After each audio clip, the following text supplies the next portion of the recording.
Hello everyone, welcome to back my YouTube channel. ഇന്ന് ഞാൻ നിങ്ങളായിട്ട് ഡിസ്കസ് ചെയ്യുന്നത് നമ്മൾ ജർമ്മനി വന്നിട്ട് ആദ്യമായിട്ട് എന്തൊക്കെ കാര്യങ്ങളാണ് ചെയ്യേണ്ടതെന്ന് എൻ്റെ അറിവിലുള്ള കുറച്ച് കാര്യങ്ങളാണ് ഷെയർ ചെയ്യുന്നത്. ഞങ്ങളിവിടെ ജർമ്മനിയിൽ വന്നിട്ട് ആദ്യമായിട്ട് ആർബൈറ്റ് ഗേബറെയാണ് കാണാൻ പോയത്. നമുക്കറിയാം, നമ്മൾ നാട്ടിൽ നിന്ന് തന്നെ കോൺട്രാക്റ്റ് സൈൻ ചെയ്തിട്ടാണ് നമ്മൾ വരുന്നത്. പക്ഷെ നമുക്കത് നാട്ടിൽ നമുക്ക് ആ കോൺട്രാക്റ്റ് കിട്ടുന്നത് നമ്മൾ ഓൺലൈൻ വഴി നമ്മൾ പ്രിൻറ്റ് ഡൗൺലോഡ് ചെയ്ത് സൈൻ ചെയ്ത് നമ്മൾ തിരിച്ചയക്കുകയാണ് ചെയ്യുന്നത് നമ്മുടെ കോൺട്രാക്റ്റ്.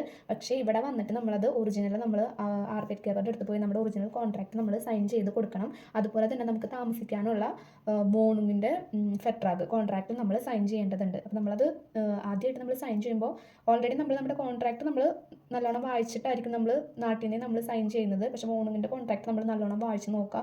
അവരതിൽ എന്തൊക്കെയാണ് എഴുതിയിരിക്കുന്നത് അത് നമ്മുടെ മോണിങ്ങിൽ ഉണ്ടോ എന്നൊക്കെ നോക്കിയിട്ട് വേണം നമ്മൾ സൈൻ ചെയ്യാനായിട്ട്. ഇപ്പോൾ ഫെട്രാഗ് സൈൻ ചെയ്ത കാര്യം കഴിഞ്ഞു. പിന്നെ നമുക്ക് ആവശ്യമുള്ളത് സ്റ്റെൻമെൽഡിംഗ് ആണ്. ഞങ്ങൾ ചെയ്തത് സിറ്റി രജിസ്ട്രേഷൻ നമ്മൾ ഏത് സ്ഥലത്താണ് നിൽക്കുന്നത് അവിടുത്തെ ഓഫീസിൽ, അതായത് റാത്ത് ഹൗസിൽ പോയി നമ്മുടെ സിറ്റി രജിസ്ട്രേഷൻ നമ്മളിവിടെ വന്ന് 14 ദിവസത്തിനുള്ളിൽ നമ്മൾ സിറ്റി രജിസ്ട്രേഷൻ ചെയ്യണം. അപ്പോൾ അത് ഞങ്ങളുടെ കൂടെ ഫെർവാൾട്ടിൽ നിന്ന് തന്നെ ഒരാൾ ഞങ്ങളുടെ കൂടെ വന്നായിരുന്നു ഞങ്ങളെ ഹെൽപ്പ് ചെയ്യാനായിട്ട്. സാധാരണ രീതിയിൽ നമ്മൾ ഈ ഓഫീസിൽ, അതായത് റാത്ത് ഹൗസിൽ നമ്മൾ ടെർമിൻ എടുത്തിട്ട് വേണം നമ്മൾ ഈ ടെർമിൻ ഉദ്ദേശിച്ചത് അപ്പോയിൻമെൻറ്റ് എടുത്തിട്ട് വേണം നമ്മൾ രജിസ്ട്രേഷന് പോകാനായിട്ട്. പക്ഷേ ഞങ്ങൾ ട്യൂസ്ഡേ ആണ് ഞങ്ങൾ ചെന്നത്. ട്യൂസ്ഡേ ഞങ്ങൾക്ക് അവിടെ റാത്ത് ഹൗസിൽ ഓൾറെഡി ഓൺ എ ടെർമിൻ ഡേ ആയിരുന്നു. അതായത് നമുക്ക് ടെർമിൻ ഇല്ലാതെ നമുക്കന്ന് എന്തും നമ്മുടെ രജിസ്ട്രേഷനും കാര്യങ്ങൾക്കൊക്കെ നമുക്കന്ന് ചെല്ലായിരുന്നു. എല്ലാ ട്യൂസ്ഡേയും നമുക്ക് ഓൺ എ ടെർമിനാണ് ഞങ്ങളുടെ റാത്ത് ഹൗസിൽ വരുന്നത്. ബാക്കിയുള്ള ദിവസങ്ങളിലൊക്കെ നമ്മൾ ടെർമിൻ എടുത്തിട്ട് വേണം പോകാൻ. അപ്പോൾ നിങ്ങൾ അങ്ങനെയുള്ള ദിവസങ്ങളിലാണ് പോകണമെന്നുണ്ടെങ്കിൽ ഓൺലൈനിൽ തന്നെ ഏത് സ്ഥലത്തുള്ള റാത്ത് ഹൗസിലാണോ നിങ്ങൾക്ക് പോകേണ്ടത് അവിടുത്തെ ഓൺലൈനിൽ നിങ്ങൾക്ക് ടെർമിൻ അപ്പോയിൻമെൻറ്റ് എടുക്കാൻ പറ്റും. ആ സമയത്ത് നിങ്ങൾ ഏത് ഡേറ്റാണ് കിട്ടിയത് ആ ടൈമൊക്കെ നോക്കിയിട്ട് നിങ്ങൾ കറക്റ്റ് നിങ്ങളുടെ കയ്യിലുള്ള പാസ്പോർട്ട് ബാക്കിയുള്ള കോപ്പികളൊക്കെ കൊണ്ടുപോകാം. ഞങ്ങൾക്ക് അവിടെ ചെന്നിട്ട് ആവശ്യം വന്നത് പാസ്പോർട്ട് മാത്രമാണ് ആവശ്യം വന്നത്. അപ്പോൾ അത് കൊടുത്തു. എല്ലാ ഡീറ്റെയിൽസും വെരിഫൈ ചെയ്തു. നമുക്ക് കാണിച്ചു തരും ടൈപ്പ് ചെയ്തെന്തൊക്കെ കറക്റ്റ് അല്ലേ എന്ന് എല്ലാം വെരിഫൈ ചെയ്തു. പിന്നെ എന്നെ സംബന്ധിച്ച് ഞാൻ മാരീഡ് ആയിരുന്നു. പക്ഷേ സിംഗിളായിട്ടാണ് അവർ ടൈപ്പ് ചെയ്തായിരുന്നത്. അപ്പോൾ ഞാൻ പറഞ്ഞു ഞാൻ മാരീഡ് ആണ്. പറഞ്ഞപ്പോൾ മാരേജ് സർട്ടിഫിക്കറ്റ് ട്രാൻസ്ലേറ്റ് ചെയ്തത് കയ്യിലുണ്ടോ എന്ന് ചോദിച്ചു. പക്ഷേ എൻ്റെ കയ്യിലുണ്ടായിരുന്നില്ല ട്രാൻസ്ലേറ്റ് ചെയ്തത്. അപ്പോൾ ഓൾറെഡി എൻ്റെ സിംഗിളിൽ തന്നെ അവർ ഇട്ടു. കാരണം മാരീഡ് ആണ് നമ്മൾ കയറ്റണമെങ്കിൽ മാരേജ് സർട്ടിഫിക്കറ്റ് ട്രാൻസ്ലേറ്റ് ചെയ്ത് കൊടുക്കണം. അപ്പോൾ ഓൾറെഡി സിംഗിളിൽ തന്നെ ആണ് എൻ്റെ ഇപ്പോഴും കിടക്കുന്നത്. അപ്പോൾ ഇതാണ് ഞങ്ങൾ രണ്ടാമത് ചെയ്തത്. നമ്മൾ സിറ്റി രജിസ്ട്രേഷൻ ചെയ്തു. ഇവിടെ വന്നിട്ട് 14 ദിവസത്തിനുള്ളിൽ നമ്മൾ സിറ്റി രജിസ്ട്രേഷൻ ചെയ്യണമെന്ന് പറയുന്നത്. നമുക്കിപ്പോൾ എന്തെങ്കിലും ലെറ്റേഴ്സ്, അതായത് ഒഫീഷ്യലായിട്ടുള്ള എന്തെങ്കിലും ലെറ്റേഴ്സ് വരണമെന്നുണ്ടെങ്കിൽ നമ്മൾ സിറ്റി രജിസ്ട്രേഷൻ ചെയ്യണം. പിന്നെ നമുക്ക് ബാങ്ക് അക്കൗണ്ട് എടുക്കണമെങ്കിൽ നമ്മൾ സിറ്റി രജിസ്ട്രേഷൻ കഴിഞ്ഞിരിക്കണം. ഇവിടെ നമുക്ക് അത്യാവശ്യമായിട്ടുള്ളത് നമ്മുടെ ഹെൽത്ത് ഇൻഷുറൻസ് ആണ്. അത് എടുക്കണമെങ്കിൽ നമുക്ക് സിറ്റി രജിസ്ട്രേഷൻ കഴിഞ്ഞാലാണ് ഹെൽത്ത് ഇൻഷുറൻസ് എടുക്കാൻ പറ്റത്തുള്ളൂ. നമ്മുടെ സിറ്റി രജിസ്ട്രേഷൻ കഴിഞ്ഞ് കഴിഞ്ഞാൽ നമുക്ക് അവിടെ നിന്നൊരു A4 പേപ്പർ തരും നമുക്ക് രജിസ്റ്റർ ചെയ്തിട്ടുണ്ട്. ആ പേപ്പർ എല്ലാവരും കളയാതെ സൂക്ഷിക്കുക. ഒരു കോപ്പി എടുത്ത് വെക്കുകയാണെന്നുണ്ടെങ്കിൽ അത്രയും നല്ലതാണ്. കാരണം നമ്മൾ എന്തെങ്കിലും ആവശ്യത്തിന് എവിടെയെങ്കിലും എടുത്ത് കൊടുത്തു കഴിഞ്ഞിട്ടുണ്ടെങ്കിൽ നമ്മുടെ അത് മിസ്സായി പോകരുത്. അപ്പോൾ ആ പേപ്പർ എല്ലാവരും സൂക്ഷിക്കുക. ഞാനിവിടെ 3 മാസം മുമ്പ് വന്നപ്പോൾ എൻ്റെ ഇവിടുത്തെ റാത്ത് ഹൗസിൽ രജിസ്റ്റർ ചെയ്യാൻ പോയപ്പോൾ ഉള്ളൊരു ചെറിയ വീഡിയോ എൻ്റെ കയ്യിലുണ്ട്. അത് ഞാൻ നിങ്ങളായിട്ട് ഷെയർ ചെയ്യാം. കൂടാതെ നമ്മളൊരു രജിസ്ട്രേഷൻ ചെയ്യാനായിട്ട് നമ്മൾ ഇതിൻ്റെ ഓഫീസിൽ നമ്മൾ പോകുമ്പോൾ നമുക്ക് അറിഞ്ഞിരിക്കേണ്ട കുറച്ച് വേർഡ്സ് ഉണ്ട്. അത് നിങ്ങളായിട്ട് ഷെയർ ചെയ്യാണ്. കൂടാതെ നിങ്ങൾക്ക് ജർമ്മൻ ഒട്ടും സംസാരിക്കാൻ അറിയാണ്ടാണ് വരുന്നതെന്നുണ്ടെങ്കിൽ ഇവിടെ നിങ്ങളുടെ ഫ്രണ്ട്സ് ആരെങ്കിലും ഉണ്ടെങ്കിൽ നിങ്ങൾ അവരുടെ ഹെൽപ്പ് ചോദിക്കുക, അല്ലെങ്കിൽ ജർമ്മൻ അറിയാവുന്ന ആരെങ്കിലും ഹെൽപ്പ് ചോദിക്കാം. കാരണം ഇവിടെ കൂടുതലും എനിക്ക് തോന്നുന്നു ഇംഗ്ലീഷ് അധികം ആരും യൂസ് ചെയ്യുന്നില്ല ഓഫീസുകളിൽ. അപ്പോൾ നിങ്ങൾ ജർമ്മൻ ഒട്ടും അറിയില്ല എന്നുണ്ടെങ്കിൽ ജർമ്മൻ അറിയാവുന്ന ആരെങ്കിലും കൂടെ കൊണ്ടുപോകാനായിട്ട് കൂടി നോക്കാം കേട്ടോ. ഇതാണ് കേട്ടോ റാത്ത് ഹൗസിൽ അന്ന് പോയി ഞങ്ങളുടെ കോലം. ഞങ്ങൾ വന്നതിൻ്റെ പിറ്റേ ദിവസം എടുത്ത വീഡിയോ ആണിത്. ഞങ്ങൾ 4 ആളുണ്ടായിരുന്നു. ഞാൻ മുമ്പൊരു വീഡിയോ ഇട്ടായിരുന്നു. ഞങ്ങൾ ഒരുമിച്ച് 4 പേര് ഒരുമിച്ചാണ് വന്നതെന്ന്. അപ്പോൾ ഞങ്ങൾ 4 പേര് ഒരുമിച്ചാണ് ഓഫീസിൽ പോയത്. അപ്പോൾ എനിക്ക് ഇവിടെ വന്നിട്ട് പേടിയായിരുന്നു. കാരണം ഇവിടെ ഓഫീസിലൊക്കെ വീഡിയോ എടുക്കാൻ പറ്റുമോ എന്നറിയത്തില്ല. എന്നാലും ഞാൻ വെറുതെ ഒരു വീഡിയോ എടുത്തതാണ്. പിന്നെ എൻട്രൻസിൽ തന്നെ നമുക്ക് എൻക്വയറി ചെയ്യാനുള്ള സ്ഥലമൊക്കെ ഉണ്ട്. നമുക്ക് എന്തെങ്കിലും ഡൗട്ട്സ് ഒക്കെ ഉണ്ടെങ്കിൽ അവരോട് നമുക്ക് ചോദിക്കാം. ഇവിടെ ആവശ്യമുള്ളത് ബാങ്ക് അക്കൗണ്ടാണ്. അപ്പോൾ ബാങ്ക് അക്കൗണ്ട് എടുക്കണമെങ്കിൽ നമുക്ക് സ്റ്റോയർ ഐ ഡി ആവശ്യമാണ്. സ്റ്റോയർ ഐ ഡി ഞങ്ങൾക്ക് കിട്ടാനായിട്ട് ഒരു 1.5 ആഴ്ചയ്ക്ക് എടുത്തു. ഒരു 1.5 വീക്ക് എടുത്തു സ്റ്റോയർ ഐ ഡി കിട്ടാനായിട്ട്. സ്റ്റോയർ ഐ ഡി കിട്ടിയാലാണ് നമുക്ക് ബാങ്ക് അക്കൗണ്ട് എടുക്കാൻ പറ്റുള്ളൂ. സ്റ്റോയർ എന്ന് വെച്ചിട്ടുണ്ടെങ്കിൽ ടാക്സ് എന്നാണ് അർത്ഥം. ഇപ്പോൾ ടാക്സിൻ്റെ നമ്പർ നമുക്ക് കിട്ടണം, എന്നാലാണ് നമുക്ക് ബാങ്ക് അക്കൗണ്ട് എടുക്കാൻ പറ്റുള്ളൂ. പിന്നെ ബാങ്ക് അക്കൗണ്ട് നമുക്കിവിടെ കുറേ ബാങ്കുകളുണ്ട്. നിങ്ങൾക്ക് നിങ്ങളുടെ അടുത്ത് ഏത് ബാങ്കാണ് പോകാനുള്ള സൗകര്യം നോക്കുക. പിന്നെ ഏറ്റവും നല്ല ബാങ്ക് ഏതാണെന്ന് അവിടെ ഉള്ളവരോടൊക്കെ സംസാരിച്ചിട്ട് നിങ്ങൾ ഏത് ബാങ്കാണെന്ന് ചൂസ് ചെയ്യുക. ഇവിടെ കുറേ ബാങ്കുകളുണ്ട്. ഒന്നാമത്തെ ബാങ്ക് N26 നല്ലൊരു ബാങ്കാണ്. അത് ഓൺലൈൻ ബാങ്കാണ്. നമുക്ക് ഇംഗ്ലീഷ് ഉണ്ട് അതിൽ. നമുക്ക് കുറേ യൂസ്ഫുൾ ആണ്. കൂടുതൽ പേപ്പർ വർക്കൊന്നും ഇല്ല. ഈസി ആയിട്ട് നമുക്ക് എടുക്കാൻ പറ്റും. പിന്നെ നമുക്ക് സ്പാർക്കാസയാണ് ഞാൻ എടുത്തിരിക്കുന്നത് എൻ്റെ ബാങ്ക് അക്കൗണ്ട്. ഞങ്ങൾ അവിടെ ചെന്നു. ടെർമിനൊക്കെ കിട്ടാൻ ഇത്തിരി ബുദ്ധിമുട്ടായിരുന്നു സ്പാർക്കാസയിൽ. ചില സ്ഥലങ്ങളിൽ പെട്ടെന്ന് നമുക്ക് ടെർമിൻ കിട്ടും പെട്ടെന്ന്. പക്ഷേ ചില സ്ഥലങ്ങളിൽ ബുദ്ധിമുട്ടാണ്. ഞങ്ങൾ ടെർമിൻ എടുക്കാനൊക്കെ ചെന്നപ്പോൾ ഞങ്ങൾക്ക് 2-3 തവണ ഞങ്ങൾ പോണ്ടി വന്നായിരുന്നു സ്പാർക്കാസയിൽ. പക്ഷേ ഇപ്പം എൻ്റെ അക്കൗണ്ടും എൻ്റെ ആപ്ലിക്കേഷനും പൈസ ട്രാൻസാക്ഷൻ ചെയ്യാനെല്ലാം ഓക്കെ ആണ് എനിക്ക്. അതുപോലെ തന്നെ ഫോൾക്സ് ബാങ്ക് ഉണ്ട്, കൊമേഴ്സ് ബാങ്ക് ഉണ്ട്. അപ്പോൾ നിങ്ങൾ ഏത് ബാങ്കാണെന്ന്, നിങ്ങളുടെ അടുത്തുള്ളത് ഏതാണെന്ന് നോക്കുക, നല്ല ബാങ്ക് ഏതാണെന്ന് നോക്കുക, എന്നിട്ട് ചൂസ് ചെയ്യുക ബാങ്ക്.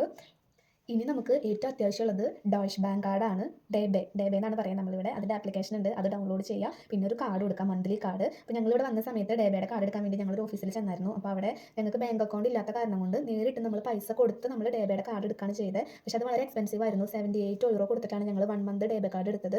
അത് ഞങ്ങൾ ബസ്സിൽ കയറിയപ്പോൾ ബസ്സിലെ ഡ്രൈവർ വരെ ഞങ്ങളോട് പറഞ്ഞു ഇത് ഭയങ്കര ടോയറാണെന്ന് പറഞ്ഞായിരുന്നു ഞങ്ങളോട്. അപ്പോൾ നമുക്ക് ശരിക്കും അസുബീസിന് എനിക്ക് തോന്നുന്നു €50 €58 ആണ് നമുക്ക് മന്ത്ലി പേയ്മെൻറ്റ് വരുന്നത്. അസുബീസിന് €58 ആണ് നമ്മൾ അടയ്ക്കുന്നത് മന്ത്ലി. അപ്പോൾ അത് നമുക്ക് ബാങ്ക് അക്കൗണ്ട് ഉണ്ടെങ്കിലാണ് നമുക്കത് കറക്റ്റായിട്ട് നമുക്ക് അങ്ങനെ ചെയ്യാൻ പറ്റത്തുള്ളൂ. അപ്പോൾ നിങ്ങളുടെ ഫ്രണ്ട്സോ റിലേറ്റീവ്സോ ആരെങ്കിലും ഇവിടെ ഉണ്ടെന്നുണ്ടെങ്കിൽ അവരോട് പറഞ്ഞിട്ട് ബാങ്ക് അക്കൗണ്ട് വഴി ഡേബേ കാർഡ് എടുക്കാൻ നോക്കുക. ഞങ്ങൾക്ക് അവിടെ പെട്ടെന്ന് ഞങ്ങളുടെ കൂടെ തന്നെ എംപ്ലോയർ തന്നെ ഒരാൾ ഞങ്ങളുടെ കൂടെ അവിടെ നിന്ന് ഞങ്ങളുടെ തറവാട്ടിൽ നിന്ന് വന്ന കാരണം കൊണ്ട് ഞങ്ങൾക്കൊന്നും ചെയ്യാൻ പറ്റിയില്ല. ഞങ്ങൾ ക്യാഷ് കൊടുത്ത് ഞങ്ങൾ ഡേബേ കാർഡ് എടുക്കുകയാണ് ചെയ്തത്. പിന്നെ നമുക്ക് ഈ ഡേബേ എന്തിനൊക്കെ നമുക്ക് യൂസ് ചെയ്യാം. നമുക്ക് ട്രെയിന് പോകാനായിട്ട് നമുക്ക് ഈ ഡേബേ കാർഡ് യൂസ് ചെയ്യാം. അതുപോലെ ബസ്സും ട്രെയിനും നമുക്ക് യൂസ് ചെയ്യാം. പിന്നെ ജർമ്മനിയിൽ എല്ലാവിടെയും നമുക്ക് പോകാൻ പറ്റും ഈ ഡേബേ കാർഡ് വെച്ച്. എനിക്കറിയാം, അത് എല്ലാവർക്കും അറിയാമെന്ന്. പിന്നെ ഇതിൽ IC നമുക്ക് യൂസ് ചെയ്യാൻ പറ്റത്തില്ല, ഇൻ്റർസിറ്റി എക്സ്പ്രസ് നമുക്ക് യൂസ് ചെയ്യാൻ പറ്റത്തില്ല. ബാക്കി നമുക്ക് റീജിയോണൽ എക്സ്പ്രസ് സാധാരണ എല്ലാ ട്രെയിനും നമുക്ക് പോകാൻ പറ്റും. പിന്നെ നമുക്ക് ഈ ഡേബയുടെ കാർഡ് ഒന്നുകിൽ നമുക്ക് ഓൺലൈൻ വഴി നമുക്ക് ബുക്ക് ചെയ്യാം, അല്ലെങ്കിൽ നമുക്ക് റെയിൽവേ സ്റ്റേഷനിൽ, അതായത് ഇവിടുത്തെ ബാൻഹോഫുകളിൽ ചെന്നിട്ട് നമുക്ക് നേരിട്ട് സ്റ്റേഷനിൽ നിന്ന് നമുക്ക് ഡേബയുടെ കാർഡ് എടുക്കാൻ പറ്റും. അപ്പോൾ നിങ്ങൾ അടുത്താണ് നിങ്ങളുടെ സ്റ്റേഷൻ എന്നുണ്ടെങ്കിൽ നിങ്ങൾ സ്റ്റേഷനിൽ പോയി നേരിട്ട് നമുക്ക് പാസ്പോർട്ട് കാണിച്ച് നമുക്ക് ഡേബയുടെ കാർഡ് എടുക്കാൻ പറ്റും. പിന്നെ ഈ ആപ്ലിക്കേഷൻ എപ്പോഴും ഡൗൺലോഡ് ചെയ്ത് നമ്മൾ അതിൻ്റെ ടിക്കറ്റ് കാണിക്കണം. നമ്മൾ ട്രെയിനിലോ അല്ലെങ്കിൽ ബസ്സിലോ കയറി ചിലപ്പോൾ ചെക്ക് ചെയ്യാനൊക്കെ ആൾക്കാർ വരും. അപ്പോൾ നമ്മൾ ആ ടിക്കറ്റ് കാണിക്കുക. ആരും സ്ക്രീൻഷോട്ട് കാണിക്കരുത്. സ്ക്രീൻഷോട്ട് കാണിച്ച് കഴിഞ്ഞാൽ അവർക്ക് പെട്ടെന്ന് മനസ്സിലാവും. അപ്പോൾ നമ്മൾ ടിക്കറ്റ് തന്നെ കാണിക്കുക, അല്ലെങ്കിൽ നമ്മുടെ പാസ്പോർട്ടൊക്കെ അവർ ചോദിക്കും. എന്നോട് ഒരു തവണ ചോദിച്ചായിരുന്നു, ഞാൻ സ്ക്രീൻഷോട്ട് എടുത്ത് വെച്ചിട്ട് അതാണ് കാണിച്ചത്. അപ്പോൾ അവർക്ക് മനസ്സിലാവും നമ്മൾ സ്ക്രീൻഷോട്ട് കാണിക്കണമെന്ന്. അപ്പോൾ അത് ആരും ചെയ്യേണ്ട. ഡേബയുടെ കൂടുതൽ ഡീറ്റെയിൽസ് അറിയണമെങ്കിൽ www.ban.da ഈ ലിങ്കിൽ നിങ്ങൾ സെർച്ച് ചെയ്തിട്ടുണ്ടെങ്കിൽ കൂടുതൽ ഡീറ്റെയിൽസ് അറിയും. അതുപോലെ ഞാനൊരു ഫോൺ നമ്പർ ഇതിൻ്റെ മുകളിൽ മെൻഷൻ ചെയ്യാം. ആ നമ്പറിൽ ഇവിടെ വന്നു കഴിഞ്ഞിട്ട് നിങ്ങൾക്ക് എന്തെങ്കിലും ഡൗട്ട്സ് ഉണ്ടെങ്കിൽ നമുക്ക് ഈ നമ്പറിൽ നമുക്ക് വിളിച്ചിട്ടുണ്ടെങ്കിൽ ഇവരെ നമുക്ക് കോൺടാക്ട് ചെയ്യാൻ പറ്റും. ഇതിൽ നമുക്ക് ഇംഗ്ലീഷിലും സംസാരിക്കാൻ പറ്റും. ഓക്കെ, അപ്പോൾ നിങ്ങൾ എന്തെങ്കിലും ഡൗട്ട്സും കാര്യങ്ങളും ക്ലിയർ ചെയ്യാനായിട്ട് ഒന്നെങ്കിൽ നിങ്ങൾ ഈ വെബ്സൈറ്റ് സെർച്ച് ചെയ്യുക, അല്ലെങ്കിൽ ഈ നമ്പറിൽ നിങ്ങൾ കോൺടാക്ട് ചെയ്യുക കേട്ടോ. അടുത്തത് നമുക്ക് ആവശ്യമുള്ളത് ഒരു ഹെൽത്ത് ഇൻഷുറൻസ് ആണ്. ഇപ്പോൾ ഞങ്ങളിവിടെ വന്നിട്ട് ഞങ്ങളുടെ എംപ്ലോയർ തന്നെയാണ് ഞങ്ങൾക്ക് ഹെൽത്ത് ഇൻഷുറൻസിൻ്റെ കാര്യങ്ങൾ റെഡിയാക്കി തന്നത്.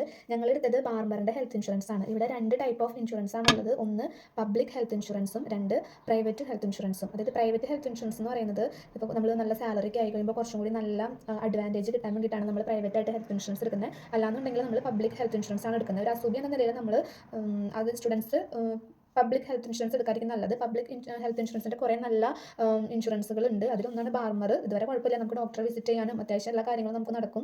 അതുപോലെ ഇവിടെ വന്നു കഴിഞ്ഞിട്ടുണ്ടെങ്കിൽ ഒരു ഡോക്ടറുടെ ടെർമിന് എടുക്കാം. നമുക്കൊരു ഹൗസ് ആൾസ്റ്റ് എപ്പോഴും വേണം. ഇവിടെ ഡോക്ടേഴ്സിനെ കാണാനായിട്ട് അപ്പോയിൻമെൻറ്റ് കിട്ടാന്ന് പറഞ്ഞാൽ ഭയങ്കര ബുദ്ധിമുട്ടാണ്. എന്തെങ്കിലും വയ്യായോ വന്നു കഴിഞ്ഞിട്ടുണ്ടെങ്കിൽ നമുക്ക് ഹോസ്പിറ്റലിൽ പോലും പോസിബിൾ അല്ല, ഡോക്ടറെ കാണാൻ പോലും അത്ര എളുപ്പമല്ല. നാട്ടിൽ നിന്ന് പോരുമ്പോൾ കുറച്ച് അത്യാവശ്യം വേണ്ട മെഡിസിനൊക്കെ നമ്മുടെ കയ്യിൽ പിടിക്കുക. ചെറിയ പനി, തുമ്മൽ, ജലദോഷമൊക്കെ വരാണെന്നുണ്ടെങ്കിൽ യൂസ് ചെയ്യാൻ പറ്റിയ മെഡിസിനൊക്കെ എല്ലാവരും കയ്യിൽ കരുതുക. പിന്നെ എന്തെങ്കിലും നമുക്ക് അത്യാവശ്യം വന്നു കഴിഞ്ഞിട്ടുണ്ടെങ്കിൽ ഹോസ്പിറ്റൽസ് ഉണ്ട്. പക്ഷേ നമ്മൾ യങ് ആണെന്നുണ്ടെങ്കിൽ അവർ കെയറിങ് കുറവാണ്. ഇപ്പോൾ ഓക്കെ ആവുമെന്ന് പറഞ്ഞ് സീരിയസ് അല്ലാത്ത ഇപ്പോൾ ഒരു ചെറിയ ശ്വാസം മുട്ട് അല്ലെങ്കിൽ ഒരു കൈവേദന അങ്ങനെയൊക്കെ വന്നു കഴിഞ്ഞാൽ നമ്മൾ ഇവിടുത്തെ ഹോസ്പിറ്റലൊന്നും പോയിട്ട് കാര്യമില്ല. നിങ്ങൾ യങ് ആണ്, സ്ട്രെസ്സാണ്, വീട്ടിലിരുന്ന് റെസ്റ്റ് എടുക്കാൻ പറയും. അപ്പോൾ അതൊക്കെ നിങ്ങൾ അറിഞ്ഞിട്ട് വരിക കേട്ടോ. പിന്നെ ഞാൻ പറഞ്ഞല്ലോ, ബാർമറിൻ്റെ ഇൻഷുറൻസാണ് ഞങ്ങൾ എടുത്തതെന്ന്. മന്ത്ലി €120 അടുത്താണ് ഞങ്ങളുടെ ഇൻഷുറൻസിന് പിടിക്കുന്നത്. അത് നമ്മുടെ അക്കൗണ്ടിൽ തന്നെ ഓൾറെഡി നമ്മുടെ സ്റ്റേഫിൻ്റെ കയറുമ്പോൾ എല്ലാ മാസം കട്ടായിക്കോളും നമ്മുടെ ഇൻഷുറൻസിൻ്റെ പൈസയൊക്കെ. പിന്നെ അത് എംപ്ലോയറാണ് അടയ്ക്കുന്നത്. ഇവിടെ വന്നാൽ നമുക്ക് ഏറ്റവും അത്യാവശ്യമുള്ളത് ഒരു സിമ്മാണ്. ഇവിടുത്തെ നാട്ടിൽ നിന്ന് വരുന്ന സിം വെച്ചിട്ട് നമുക്ക് നെറ്റ് യൂസ് ചെയ്യാൻ പറ്റും. നമ്മൾ നാട്ടിൽ നിന്ന് റീചാർജ് ചെയ്ത് വരാണെങ്കിൽ. അല്ലാന്നുണ്ടെങ്കിൽ നോർമൽ കോളൊക്കെ ചെയ്യാനായിട്ട് നമുക്ക് ഇവിടെ സിം ആവശ്യമാണ്. അപ്പോൾ ഇവിടെ വന്നപ്പോൾ ഞങ്ങളുടെ എംപ്ലോയർ ലൈക്കയുടെ സിം തന്നായിരുന്നു. ആ സിം തന്നെയാണ് ഞങ്ങൾ ഇവിടെ ഇപ്പോൾ യൂസ് ചെയ്യുന്നത്. നല്ല റേഞ്ച് ഉണ്ട്, പിന്നെ അധികം എമൗണ്ട് ഒന്നും ആകുന്നില്ല റീചാർജിന്. അപ്പോൾ ലൈക്കയുടെ സിം നമുക്ക് ഇവിടെ അത്യാവശ്യം സപ്പോർട്ടഡ് ആണ്. അതുപോലെ വോഡഫോണിൻ്റെ സിം ഉണ്ട്, O2ൻ്റെ സിം ഉണ്ട്, പിന്നെ വേറെ കുറേ സിമ്മുകളുണ്ട്. അപ്പോൾ നിങ്ങൾക്ക് വരുന്ന സ്ഥലത്ത് ഏത് സിമ്മാണോ അത്യാവശ്യം നല്ല റേഞ്ച് ഉള്ളത് അത് നിങ്ങൾ യൂസ് ചെയ്യാനായിട്ട് നോക്കുക. O2 ലൈറ്റൊക്കെ അത്യാവശ്യം എല്ലാവരുടെയും നല്ല റേഞ്ചുള്ള സിമ്മാണ്. ഇത്രേ ഉള്ളൂ നമ്മൾ ജർമ്മനിയിൽ വന്നിട്ട് ആദ്യമായിട്ട് ചെയ്യേണ്ട കുറച്ച് കാര്യങ്ങൾ. പിന്നെ എന്തെങ്കിലും ഞാൻ പറയാൻ മറന്നു പോയിട്ടുണ്ടെങ്കിൽ അടുത്ത വീഡിയോയിൽ ഞാൻ ഷെയർ ചെയ്യുന്നതായിരിക്കും. അപ്പോൾ ഞാൻ എന്തെങ്കിലും പറഞ്ഞതിൽ എന്തെങ്കിലും തെറ്റുകളുണ്ടെങ്കിൽ, അല്ലെങ്കിൽ നിങ്ങൾക്ക് അത്യാവശ്യമുള്ള വേറെ എന്തെങ്കിലും കാര്യങ്ങൾ അറിയാനുണ്ടെങ്കിൽ നിങ്ങൾ താഴെ കമൻറ്റ് ചെയ്യുക. എൻ്റെ വീഡിയോ ഇഷ്ടപ്പെട്ടാൽ എല്ലാവരും ലൈക്ക് ചെയ്യുക. അപ്പോൾ നമുക്ക് വേറെ വീഡിയോ ആയിട്ട് പിന്നെ കാണാം. ബൈ. സിറ്റി രജിസ്ട്രേഷന് പോകുമ്പോൾ ആവശ്യം വരുന്ന കുറച്ച് വൊക്കാബുലറിയാണിത്.